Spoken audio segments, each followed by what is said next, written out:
Bonjour à tous et bienvenue sur la Marvel JCE TV. Eh bien, aujourd'hui, je vous retrouve non pas pour la première vidéo de partie, puisque malheureusement, eh bien, le jeu ne va sortir qu'avec que 2 ou 3 semaines de retard. Donc, eh bien, aujourd'hui, on fait une vidéo pour un petit peu meubler tout ça, meubler les 2 semaines en attendant la sortie. Et donc, aujourd'hui, ce que je vous propose, c'est un petit guide stratégique. Voilà, c'est sans prétention, c'est juste pour vous essayer de vous donner une vision un petit peu globale des différents aspects qui sont disponibles dans le jeu et des différents héros. Alors, donc, qu'est-ce qui se passe? On a donc 5 héros, vous le savez bien. On a Spider-Man, on a Iron Man, on a She-Hulk, on a Captain Marvel et le dernier, j'ai oublié, Black Panther. Black Panther, voilà. Euh, alors, dans Marvel Champions, il y a 3 aspects importants. On a évidemment l'attaque. L'attaque, c'est ce qui va vous permettre de taper le méchant et de gagner au final. On a le contre. Le contre, c'est ce qui va vous permettre de réduire la menace des manigances principales et secondaires, et donc c'est ce qui va vous empêcher de perdre. Et enfin, il y a une dernière compétence qu'on a un petit peu tendance à oublier, c'est la protection. Donc la capacité à encaisser des attaques, à défendre des attaques, finalement à manger des attaques de l'ennemi sans pour autant mourir. Donc que ce soit par beaucoup de points de vie, par une défense élevée, par une capacité de soin, tout ça, je rentre dans protection. Donc finalement, on a une manière de gagner qui est l'attaque.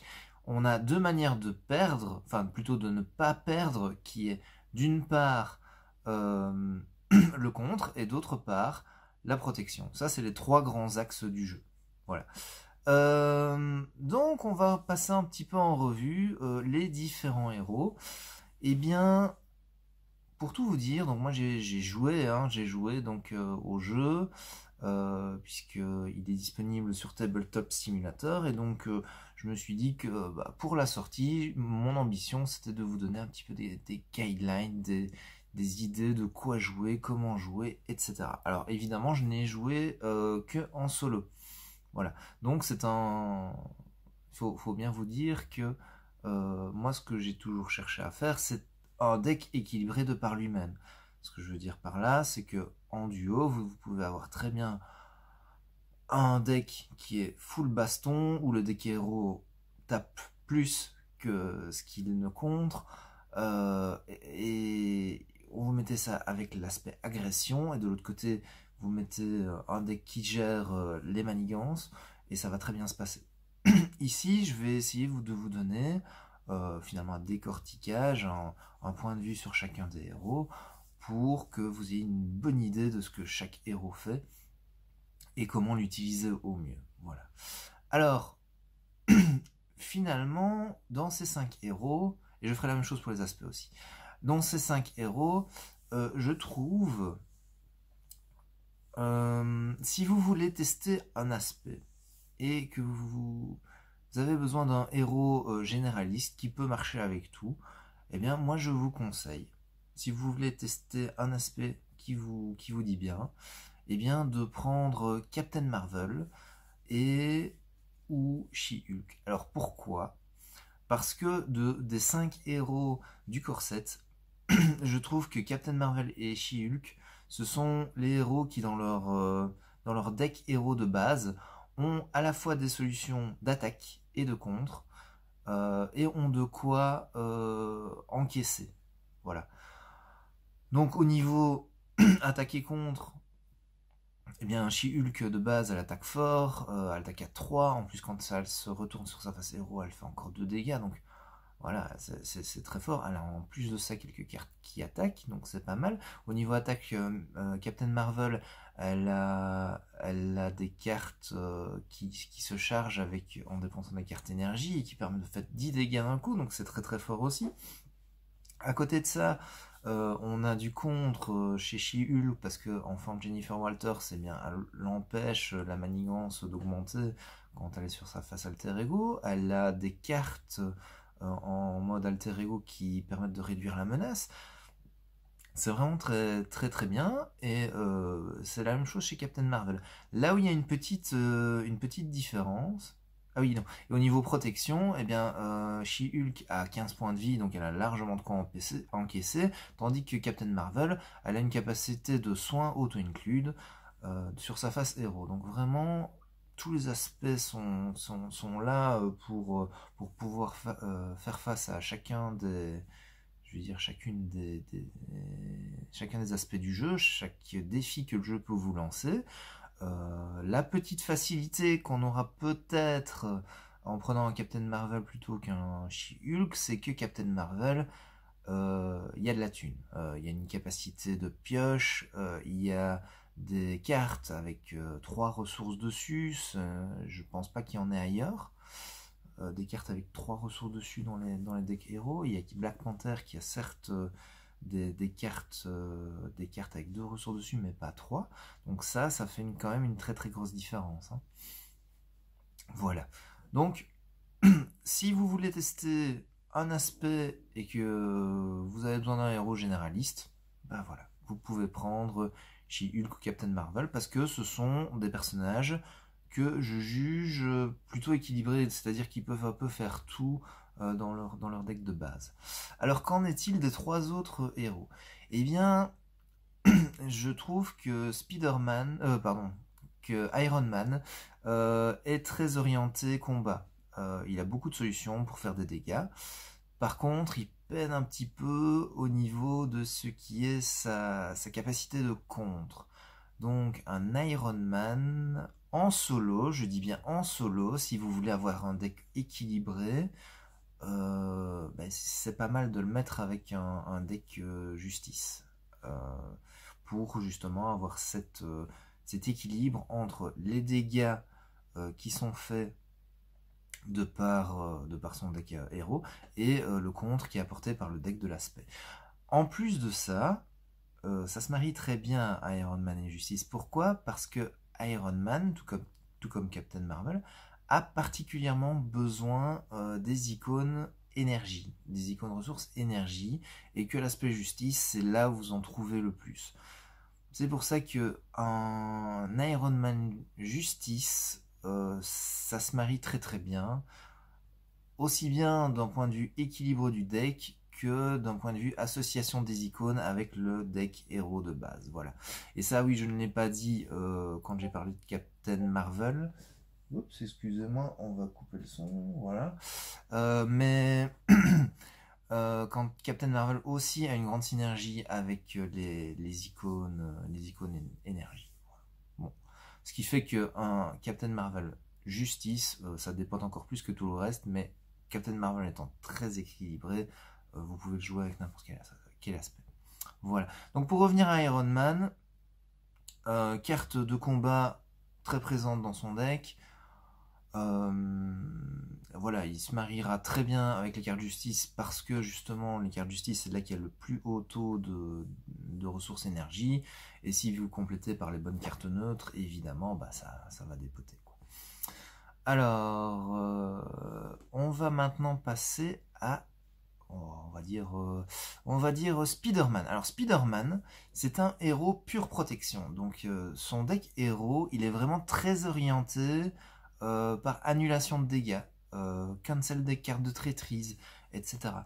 Donc le problème de Spider-Man, même s'il a quelques cartes de combat et quelques cartes pour diminuer la menace, je trouve que, en tout cas en solo, Spider-Man, c'est un peu compliqué de faire tourner une partie correctement avec lui.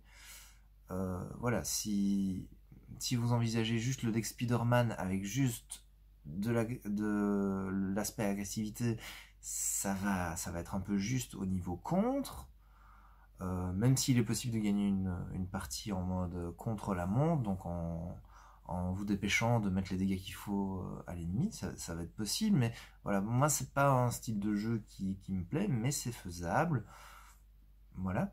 Au niveau, si vous prenez un Spider-Man Justice, bah, finalement comme c'est conseillé dans le guide d'initiation, moi je trouve que ça pêche un petit peu en attaque, donc vous allez être capable de gérer un petit peu votre menace, de stabiliser la partie, etc. Maintenant, si vous commencez contre un Rhino qui est le scénario d'initiation, ça peut peut-être passer. Maintenant, si vous allez vers le deuxième ou le troisième scénario, ou vers Claw ou vers un Ultron, et ben ça risque d'être un peu court, un Spider-Man Justice.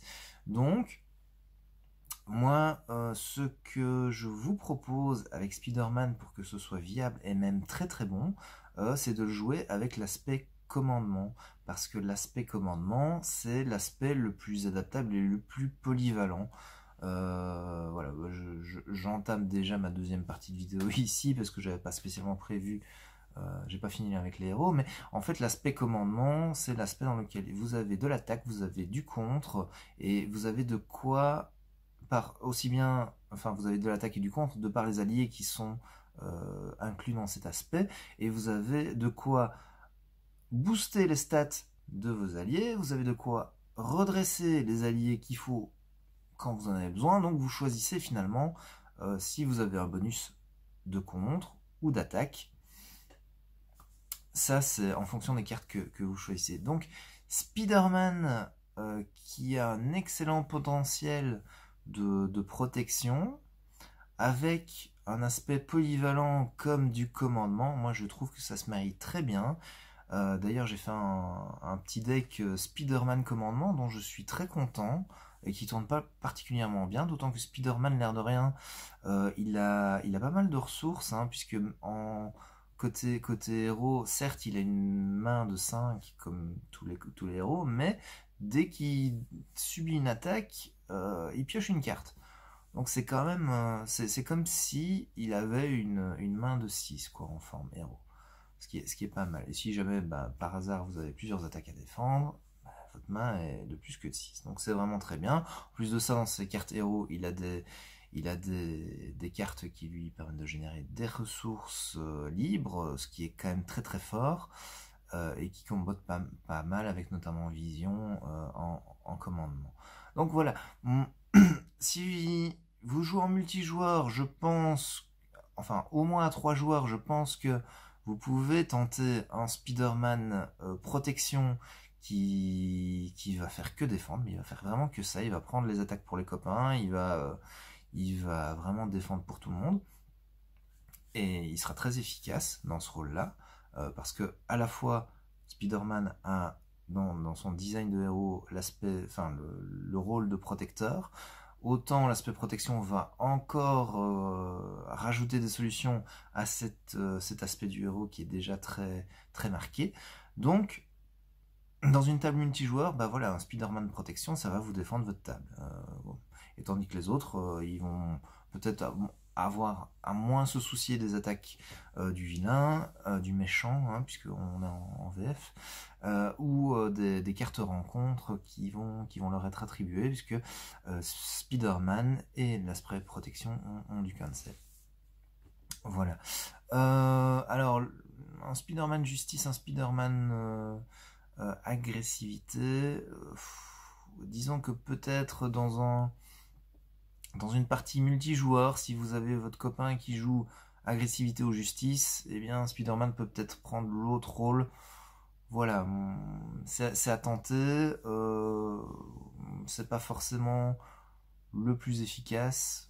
Moi, je vous ai dit, le Spider-Man commandement, après l'avoir vu tourner, ça reste un de mes builds préférés. Et pourtant, je veux dire, Spider-Man, c'est pas le héros que je préférais à la base, mais après avoir creusé un petit peu, voir ce qui fonctionnait avec lui, je dois dire que je suis plutôt content de cette association.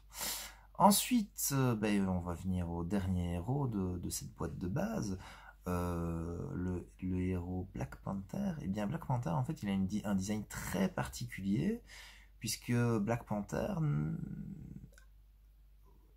un peu sur le même principe qu'Iron Man, a besoin d'équipements pour être à la quintessence de sa puissance, sauf que le simple fait d'avoir les équipements ne fait rien. Voilà. Donc vous allez chercher des équipements, vous allez installer et ça fait rien. Super. En fait, vous avez besoin de la carte Wakanda, c'est Wakanda Forever si je ne me trompe pas, pour activer ces équipements. Et alors là, par contre, une fois que vous avez plusieurs équipements et que vous sortez cette carte, c'est la fête. Hein. C'est la fête, il vous fait plein de dégâts, potentiellement des dégâts multi-cibles, enfin c'est vraiment très chouette. Donc qu'est-ce qu'on peut jouer avec Black Panther? Ben, comme d'habitude, en fait, comme je l'ai dit pour Spider-Man, l'aspect commandement, ça se marie avec tous les héros. En fait, si vous avez envie de tester un héros, mais que vous savez pas très bien quel aspect choisir, bah, prenez commandement, au moins vous êtes sûr que vous avez toutes les solutions nécessaires dans cet aspect pour vous en sortir. Voilà, maintenant, il se trouve que en Black Panther commandement a quelques atouts, quelques très bons atouts, parce qu'en fait, finalement, dans un Black Panther, vous n'allez pas tant que ça utiliser votre héros. Enfin, vous n'en avez pas spécialement besoin, dans le sens où ce qui va faire la majorité des actions, donc de retirer la menace ou d'attaquer finalement, c'est quand vous allez utiliser la carte Wakanda Forever. Et c'est surtout ça qui va activer votre héros Black Panther, et donc finalement son action de base qui est d'attaquer de 2 ou de contrer à 2, vous n'allez pas l'utiliser tant que ça. Donc je comprends tout à fait le choix de Fantasy Flight Games qui est de vous recommander un Black Panther protection, parce que au final, si votre Black Panther il ne fait que défendre en attendant c'est Wakanda Forever, bah c'est quelque chose de viable. En plus, comme il a riposte 1, il va mettre des dégâts à tous ceux qui l'attaquent, et ainsi finalement grignoter un petit peu la vie des ennemis petit à petit. Donc ça se justifie, hein, ça se justifie. Personnellement, je pense que le commandement, particulièrement Black Panther, reste une excellente option. Voilà, donc je vous dirais Black Panther, justice ou agressivité. Bon, encore une fois, en duo, si votre copain prend agressivité, bah, vous pouvez tenter le Black Panther justice. Maintenant, si vous voulez un deck équilibré, bah, vous pouvez tenter un Black Panther commandement. Il y a vraiment des combos très sympas à faire, comme par exemple Shuri, qui est un allié Black Panther, vous permet d'aller chercher un équipement de Black Panther quand elle entre en jeu. Une fois qu'elle est défaussée, avec les cartes commandement, vous pouvez la faire revenir en jeu, et du coup aller chercher une autre pièce d'équipement, et ainsi construire votre armure plus rapidement que si vous le faisiez, je veux dire, naturellement, en attendant de piocher les bonnes pièces d'équipement. Voilà. Donc il y a un petit avantage ici à jouer Black Panther commandement. Maintenant, comme je le dis, ça se joue tout à fait en protection. Maintenant, en protection, ça c'est plus... Mais je vais la commencer. Du coup, cette deuxième partie de vidéo où je vais venir en détail sur sur chacun des aspects. L'aspect protection, finalement, ça vous donne des solutions de cancel, ça vous donne du soin, ça vous donne finalement tout un tas de choses annexes à ranger dans l'aspect protection, donc ça va vous empêcher de prendre des dégâts, ça va vous soigner, ça va faire du cancel de traîtrise, mais au final ça va pas vous faire avancer, ça va pas vous faire taper plus l'ennemi, un peu comme l'aspect justice finalement. Voilà. Mais à la différence de justice, ça ne va pas non plus vous aider à réduire la menace sur les manigances ennemies. Donc, cet aspect protection peut être très intéressant, mais il se joue pas du tout pareil que tous les autres. L'aspect protection, surtout en solo, c'est un aspect qui est plutôt lent, où on va être dans finalement une course d'endurance, on va rester en mode héros plus longtemps, en moyenne que sur les autres aspects, mais si on est en mode héros, ça veut dire que le méchant, lui, n'est pas en mode manigance, enfin ne va pas manigancer lors de son tour, et donc indirectement, le fait de pouvoir rester en mode héros plus longtemps va faire avancer la menace moins vite. Voilà, donc cet aspect protection a une manière indirecte de gérer la menace. Bon, c'est un petit peu alambiqué en fait, hein, parce que vous ne réduisez pas directement la menace en prenant des jetons et en les enlevant. Cependant, comme vous êtes capable de subir de plus en plus d'attaques de l'ennemi, de vous soigner, etc., eh bien l'ennemi n'a pas l'occasion de manigancer, donc il ne fait pas avancer la menace sur sur la manigance. Et donc, c'est ce que je vous disais finalement dans ce jeu. Le fait de gérer la menace et de gérer vos points de vie, eh bien, c'est deux manières de ne pas perdre. Et même si ça paraît moins évident, l'aspect protection vous permet de ne pas perdre aussi, à sa manière. Voilà, c'est moins évident en fait. Parce qu'on se dit, bah oui, la menace elle augmente, faut arrêter, etc. Certes, en ayant des capacités de protection, bah, on va pas perdre de points de vie, mais on voit pas forcément de prime abord l'intérêt que ça a d'être en mode héros et de pouvoir absorber beaucoup de dégâts. On voit pas l'intérêt que ça peut avoir sur la menace qui va être placée sur la manigance. Donc, pour résumer, cet aspect protection, c'est certainement l'aspect le plus complexe, le plus ingrat, peut-être un peu le plus lent aussi, et peut-être le plus gratifiant aussi une fois qu'il est maîtrisé, puisque c'est un aspect qui vous permet comme justice de ne pas perdre. Voilà, mais il n'y a pas de solution pour attaquer dans protection. Eh bien, l'aspect justice, ça va être vite fait. En fait, l'aspect justice a plein de manières différentes de réduire la menace des manigances, hein, que ce soit la principale ou les secondaires. C'est plutôt évident. Il n'y a pas grand chose à dire. L'aspect agressivité, je pense que c'est agressivité en VF. Lui, par contre, bah, c'est une panoplie complète pour taper l'ennemi. Et donc, un deck agressivité en solo, en fait, comme vous n'avez pas moyen d'absorber beaucoup de dégâts via les cartes protection ou de gérer la menace, bah, votre but, ça va être de gagner au plus vite, surtout en solo, hein, surtout. Donc ça va être de tuer l'ennemi, le méchant, au plus vite, et ça se transforme un peu en course contre la montre, et vous essayez de faire plein de dégâts au plus vite à l'ennemi. Voilà, ça c'est ce qui se passe quand vous prenez un deck agressivité en solo. Alors, comme je l'ai dit tout à l'heure, à plusieurs, un deck agressivité, ben, essayez que votre copain il joue peut-être l'aspect justice, voilà, ou peut-être l'aspect protection. Enfin, dans les deux cas, ça permet de gérer un peu la montée de la menace. Voilà.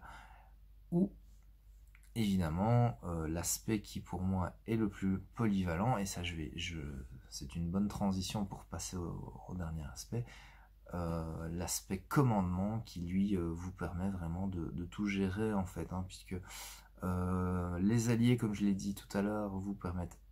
Il y a des alliés qui attaquent bien, il y a des alliés qui contrent très bien, et tous les alliés, vous pouvez les utiliser pour défendre. Donc vous avez aussi cet aspect protection qui est présent en commandement. Vous avez la possibilité de faire revenir vos alliés depuis votre défausse en commandement. Donc je veux dire, vous allez chercher l'allié dont vous avez besoin au moment dont vous avez besoin. Voilà. Donc cet aspect commandement reste pour moi le plus flexible et peut-être le plus facile à sortir pour apprendre le jeu, peut-être.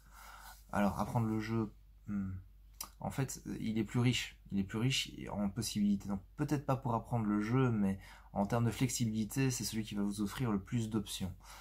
Si vous voulez apprendre le jeu, c'est vrai que c'est le plus simple, c'est sans doute les aspects protection ou agressivité. Et dans ce cas-là, je vous recommande de tester un de ces deux aspects avec Captain Marvel. Ça me semble être pas mal. Ou alors un deck She-Hulk agression, agressivité, pardon, ça peut être très bien aussi. Donc, finalement, je me suis... voilà, je vous ai beaucoup parlé, ça fait déjà 25 minutes que je parle, ce qui est pas mal du tout. Qu'est-ce qu'il faut retirer de cette vidéo? Eh bien, si vous avez envie de jouer un aspect, mais que vous ne savez pas quel héros associé à cet aspect, prenez Captain Marvel ou She-Hulk, parce que ce sont des personnages équilibrés qui, normalement, vous permettent de jouer n'importe quel aspect sans que ce soit frustrant. Voilà.